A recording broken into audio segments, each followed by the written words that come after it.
Welcome to our Q&A with the Syscon senior team. Today we have joining us, we have Catherine Wendt, our president and co-founder, Mary Zerlin, our vice president of finance and our controller, Chris Wendt, programming and design director, and David Silberhorn, IT director. I'm going to go ahead and turn it over to Dave to start with the IT perspective. Yeah, thanks, Beth. We've had a lot of excitement over the last few weeks. It's been a lot of concern about being able to work from home and meeting the state requirements that we've seen. So remote access has been a real hot topic. Many organizations have come to us saying, what can we do? If you may have already seen some of our links, our blogs about the options that Syscon recommends and why we recommend them, but figured we'd take a moment to talk a little bit about what those are and why we recommend them.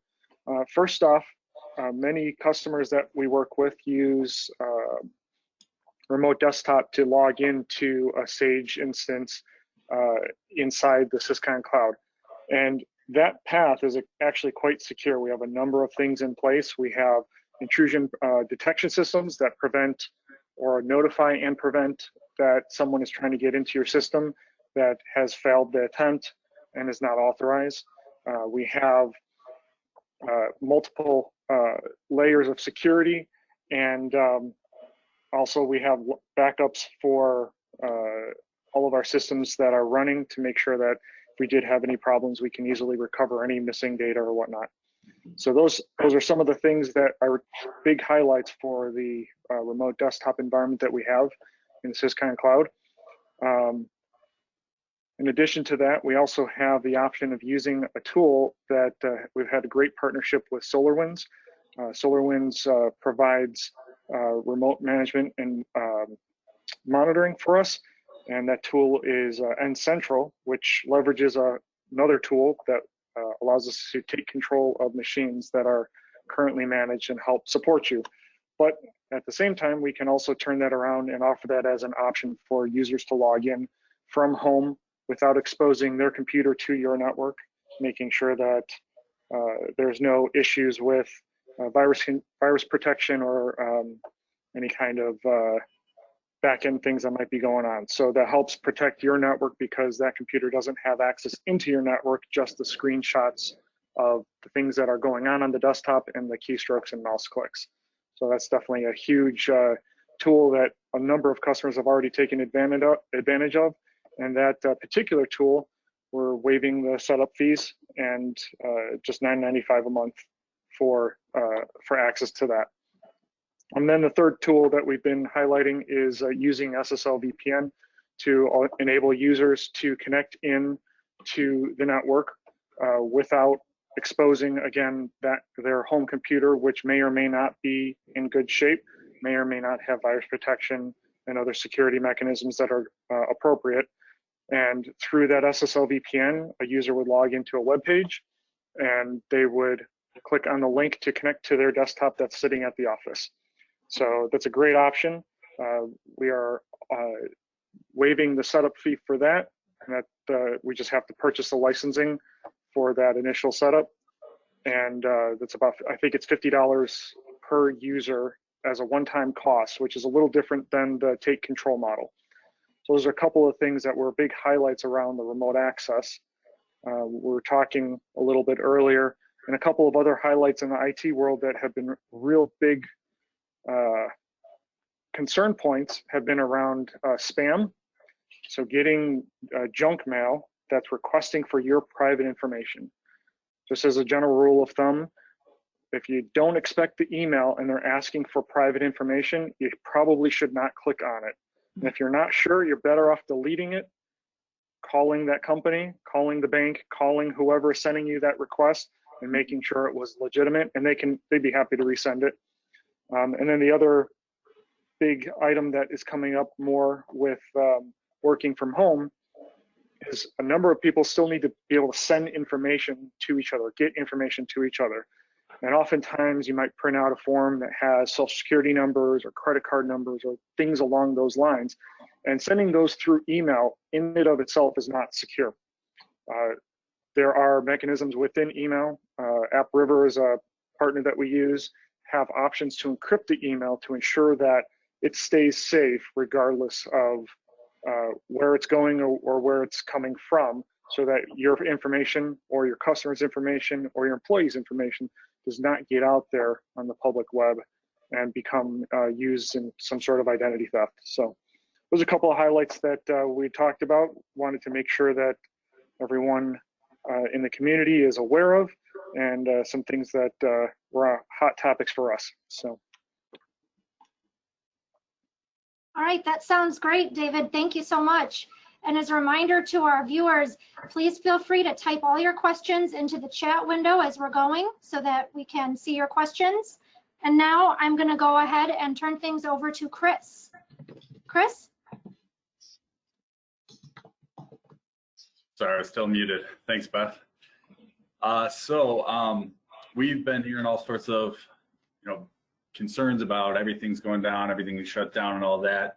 As many of you know, we have a field time collection app where many of our Stage 1 contractor clients are using that to capture time for their field. And that's used across the country, across a wide variety of different types of contractors.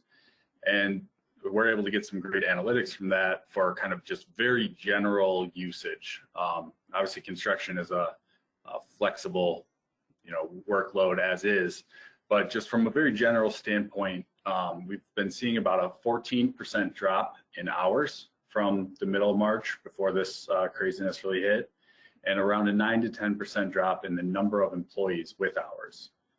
So not great that it's dropping, but definitely not as bad as it's often made out to be.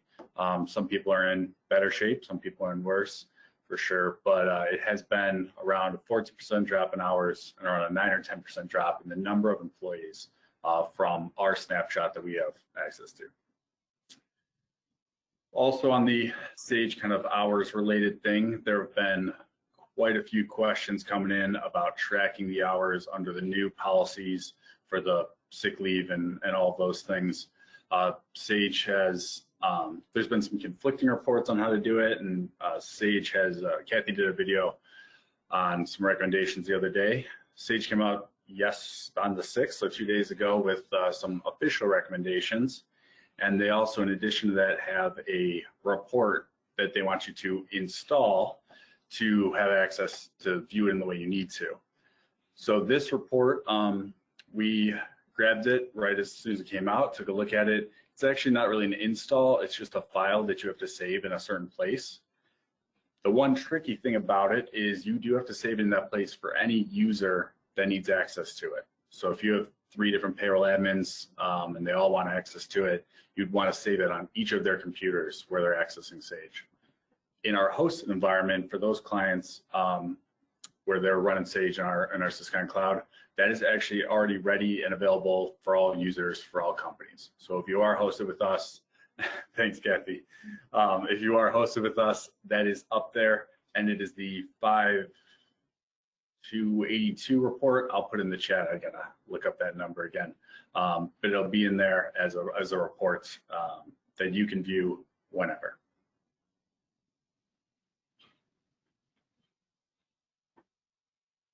Sounds good. Thank you, Chris. And we've shared some of these links that, as we've been discussing, in the chat, so you can look for those in there. And now we're going to turn it over to Mary. Hi, everybody. I wanted to touch briefly on the Families First Coronavirus Response Act, which was signed into law on March 27th, and will go into effect officially April 1st. Also, the CARES Act is another recently passed law. We're not going to touch much on that today. This is just a very general overview. I wanted to share with you, there's so much information about that out there. It changes daily. This that you can see is my reference Bible. I'm adding to it constantly. There's tax implications, employer implications. It's basically bananas. So for the FFCRA, the Families First Coronavirus Response Act, there are essentially 2 components. The first is the emergency sick leave, and this is available. There's 6 qualifying conditions, and if you read them, there's a little bit of confusion. Essentially, it's about the employee. It's about the the employee themselves. If they have been diagnosed with, if they're being tested for, or if they're being quarantined for COVID-19, then they would qualify for the sick leave at 100% of their pay for 80 hours, up to $511 a day. What that means is if your employee makes less than $132,000 a year, they would just be paid their regular pay for those 80 hours. The Department of Labor just released yesterday some clarification on that. These state-issued stay-at-home shelter-in-places do not qualify for sick pay. So they could potentially, if an employee decides to not come into work, they could potentially qualify for unemployment, but that's a whole separate section. The second act for the emergency paid sick leave if the employee is caring for somebody else, or if they're taking care of their child under 17 that because their school or daycare has closed, then that employee can receive up to 2/3 of their pay for 80 hours or 2 weeks. And this is eligible to both full-time and part-time employees. Very, very important to keep track of this. Both the paid sick leave and as well as the expanded Family Medical Leave Act. The Medical Leave Act, which is up to 12 weeks off, is essentially for childcare. If your child under 17 has their schools closed and they're unable to take care of themselves, this is when you would qualify for this. It's 2/3 of your pay for up to 12 weeks. The first 2 weeks is unpaid, but you can use your emergency sick pay or a combination of your accrued PTO at work. Again, what I want to highlight to this group is make sure you track these. Again, as Chris referenced, there are SAGE recommendation on how to do so. Keep track of it, because when it comes time to report this information, these are treated separately for tax consideration, because they are fully reimbursable up to a certain point, depending on a number of certain items. The other thing I wanted to mention is as of April 1st, all small employers, actually any employers, required to post a notice of the employer's responsibilities, and that can all be found on the Department of Labor website, which I believe Beth is going to share the link, that information to you as well. So many questions and answers, so many situations. Let me just say, another finding by the Department of Labor yesterday was the leave, the qualifying leave to take care of a child, can be used intermittently, meaning if you and your spouse can both take time off to take care of your child, you can receive up to that certain number of hours, but it doesn't have to be taken back to back. And both sections of this act go into stay into effect until December 31st, 2020, as far as we know right now. Again, we're happy to talk this through with you guys. There's so many unanswered questions right now, but we're starting to get our hands around it. And one thing I just wanted to end with is this too shall pass. This is a temporary situation. I honestly believe we are all just doing the best that we can. Thank you. Thank you, Mary. And as a reminder, please go ahead and type all your questions as you have them into the chat. And now with that, we'll be turning it over to Kathy. Okay, good morning or good afternoon, depending where you are. Wow, lots of stuff. Mary, I know you've been. I thought you'd look exhausted. You don't look exhausted, but I thought you would, because I know you've been tracking this morning, noon, and night with the banks and all the laws and what SAGE is putting out there. So thank you for that update. Chris, I got to think there's some interesting regional things too. I know we don't necessarily have that granularity, but that is very interesting on the trend that we're seeing out there. And Dave, touching base on how you can just get to your remote server like you always do if you're in our cloud, but some people do have special things on their local machine that they need to get access to. And you gave those options about how they could directly connect to that machine, which would have all their special software or maybe shortcuts or things. So great options there. I wanted to touch on a few other specific things, and throughout all of this, Beth is putting different links in the chat. Feel free to grab the ones you think are appropriate to you. They're also on our website. You could do a little search or look under. We have a coronavirus landing page, like everybody else in the world, I'm sorry to say, but also just the video blogs that we've been doing and trying to get out to. So thank you for that. One of the things that has come up is many of our clients find that with this remote workforce, they're needing to send emails to a lot bigger group of email addresses than usual in order to keep everyone informed. If there are more than 20 names in your email to or CC or BC boxes, you really need to look at some different solutions. MailChimp, Constant Contact, those are two examples. It's actually a service that will allow you to email us a group like that, 20 or more names, without looking like spam. One, you don't want to look like spam because you want the email to get to the people you're sending it to. Two, you don't want your server to look like it is spamming because you could be blacklisted and you'll have to wait while that happens, gets undone. So a couple services out there that are free up to like hundreds of email boxes, so it won't cost you more money, but it'll make sure your things go through. MailChimp, Constant Contact, 20 or more. As Dave mentioned, be careful the email scams, that information links or buy this or buy that, don't give out credentials. Here's the latest one I got just this morning, Microsoft, telling me that there's unusually high amount of logon activity on my account, and all I had to do was click and give them that information and confirm it's really me. Not going to happen. I deleted it. So please be careful. Some of these are to sell. Some is to collect information. Others is to get you to click on an information link, and it's going to release malware onto your computer. And many people are working on home computers that are not necessarily maintained the same as the business computers, or may not even have business class antivirus on it. So just be really diligent there. This is also a really great time for you to remind your staff who may be working remotely either all the time or more than in the past. Maybe you're staggering your teams. They're looking to you for guidance. So I would really recommend you remind them to go out for a walk, take their vitamins, drink water, make sure they're getting some rest. And listening to this news and following these blogs all day can be very stressful.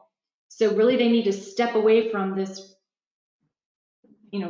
gloom and doom news stuff for a while, get centered, maybe read something encouraging, maybe just talk with their family, but turn off the news and get a break from this relentless barrage that we're getting. So encourage your team to do that. They're working remotely, they're out of their regular routines, they can't go visit family, they can't do some of the activities they're used to. So it's important for you to give them suggestions and encourage them. You also might want to check in with your direct staff, maybe a phone call, not just an email. Maybe pick up the phone, ask them how they are, ask them how their family is, ask them if they need anything, how it's going working remotely, or if they're coming to your office, might be a little bit lonely there, just maybe pop in their office or, some kind of treat or something special for the day. So some things that you can do to bring encouragement. People are feeling a little depressed. They're very anxious. Those people work for and with us, and we can be a little bit of a light and help give them a little bit of relief. Another thought might be to get people away from their Netflix binges. Maybe find a book that you can read as a team. You can't go anywhere at night anyway, and you can't go anywhere on the weekend anyhow. So maybe a book like The Compound Effect, or another personal health improvement type of book. I've got some on the website. You can see on the screen here, we've got our Reading Gus on the screen. Just their book reviews. Maybe pick one of those, or maybe find a fun fantasy book that you guys could read as a group. You might also consider that this is a chance for you as a company to take advantage of a lull. This is a rather sudden one. Just overnight this happened. But in construction in general, we've seen these webs and flows and these roller coaster rides in the almost 35 years that we've done this. And we've seen many of our wonderful clients survive these ups and downs year after year. And what they tend to do in a situation like this is they use this as an opportunity to retool, regroup. Maybe there's some software that would really streamline your office, or would really be helpful in the field. This might be the time to invest in making that happen. It's a little slower, people aren't maybe putting in the kind of hours they were, or maybe you don't, maybe you're in the Boston, Massachusetts area, your jobs are shut down. Maybe it's an opportunity for you to invest in that, get people trained, get that software up and running. So when the swing goes back the other way, you're ready to hit the ground running, and in fact, even be at an advantage. I've seen some of our clients do this over the years, and they really take good advantage of these unexpected downturns. So those would be some ideas. Make sure you're keeping your staff informed, what's going on your jobs, in your office, giving them information as best you can. You might also take a look at your overhead expenses. Don't go crazy. Don't skimp on taking care of your staff that are diligently trying to keep the lights on here. But maybe it's some other things that are the habits that maybe you don't need anymore, and might be some overhead costs that you could trim. It's a good opportunity to take a look and see if there's some things like that. Cash is pretty important right now too. So you might take a look at your cash flow projections, money coming in. As Chris pointed out, most of our clients are working. Some of them have more work than they can find people to do the work right now. So definitely take advantage of that. Watch your cash. Stay on top of it. Make sure that you know what's coming in. If you can get a low interest loan, interest rates are down right now, for equipment replacement or software you want to buy, maybe go with the loan and hold on to the cash. You'll have the interest expense, but you might have better cash flow. A lot of the things Mary was talking about, we're not necessarily going to see all the rules on when taxes and things are due or not due, or when loan payment. All that's a little unknown right now. So hold on to the cash, consider a low interest loan for some of the investments. Maybe you've got some old equipment that needs to be sent to equipment heaven and you need to replace it. This might be a good opportunity to do that. Lastly, I would just also remind you that your vendors are in the same situation you're in. So people are stressed. Remember to be kind when you're engaged with your vendors. If you need to ask for extended terms or revisit some service that they're providing, or maybe increase your internet speeds or things like that, treat your vendors well, get on the phone with them, talk with them. They are in the same boat as you. So just keep that in mind as you're engaging with them. We need our vendors, we need our peers, we need our associations, whether you're in a subcontractor association or one of the other industry-specific associations. Stay engaged with them.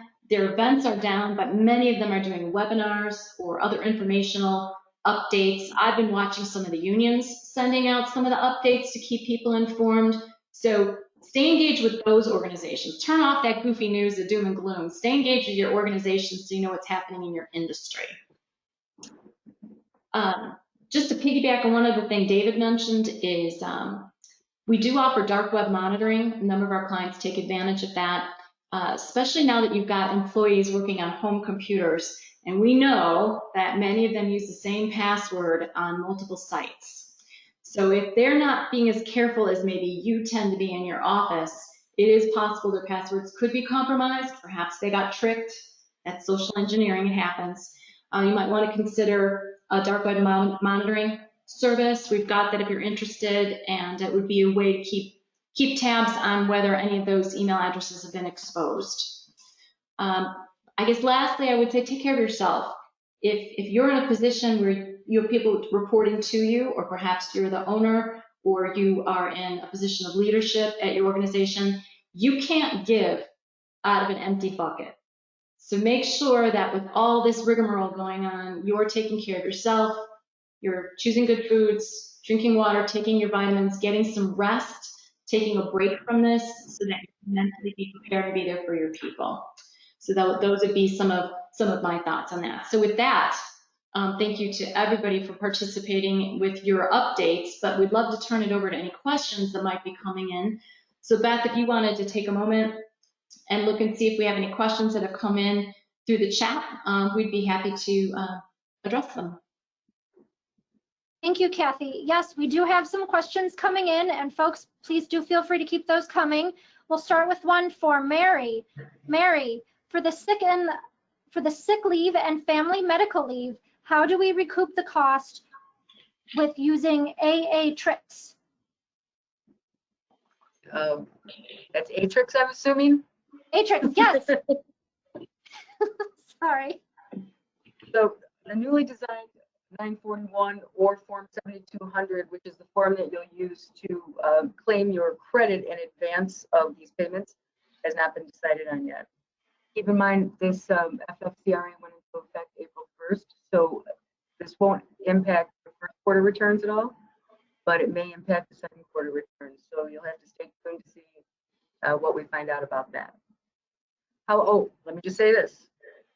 Any paid sick leave or extended leave, any sick time or extended leave, you should still process your payroll as you normally would, not suppress FICA. Hey, Mary, We'll get credit for that.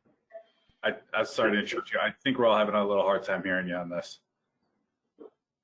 My reminder is this act went into effect April 1st, so it's not going to affect your first quarter returns. It will the second quarter. Stay tuned for updates on that. The forms haven't been redesigned. That process hasn't been hammered out yet. But please, if you are starting to pay out the sick leave or extended family leave, process your payroll as you normally would. Do not suppress FICA taxes. Right. You need to withhold Social Security and Medicare like you always do. You need to accrue like you always do. And we'll see how all that washes out once they figure out what to do with the forms, right, Mary?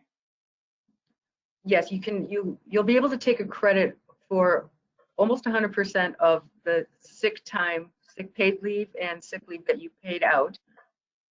Gross wages. You can take that credit against your employer's FICA tax obligation, but our recommendation is to still continue to accrue it. It's how it's going to look when it's submitted. Again, right now, we're just reminding people to keep track of all. Right now, just process it aside from the article that Kathy mentioned, Sage's guidance on how to track this stuff in 522. You'll definitely want to do that immediately, and you want to separate the two between the sick and extended family leave. Yeah. Also, and I just wanted to add one final thing. The Department of Labor also just issued a statement on this yesterday. You must document all requests for leave, whether they're approved or denied. You must keep that documentation for 4 years. So right now, what we're hearing is a lot of people are just calling in sick. And again, these things have to be documented. And there's several criteria. If you look at the Department of Labor, they tell you what information to get. But hang on to that for 4 years. Record retention is always a difficult number to get your hands around. So they highlighted that for us yesterday. So if you can clarify, so we are to pay the deposits in full for right now. Well, that's as of April 1st. As of April 1st, our recommendation is talk to your CPA. yes. I intend to, because I don't have anybody on the leave. So you have to be able to measure and determine what your liability would be, and then how much you've paid out in these gross wages. So for that particular question, because as anybody who knows me, I'm very nervous about giving any of the accounting advice, I'll suggest you talk to the CPA. So Mary, just to clarify then, if you don't have anyone on taking advantage of any of these special things, right off the bat, you do everything the way you're supposed to on time.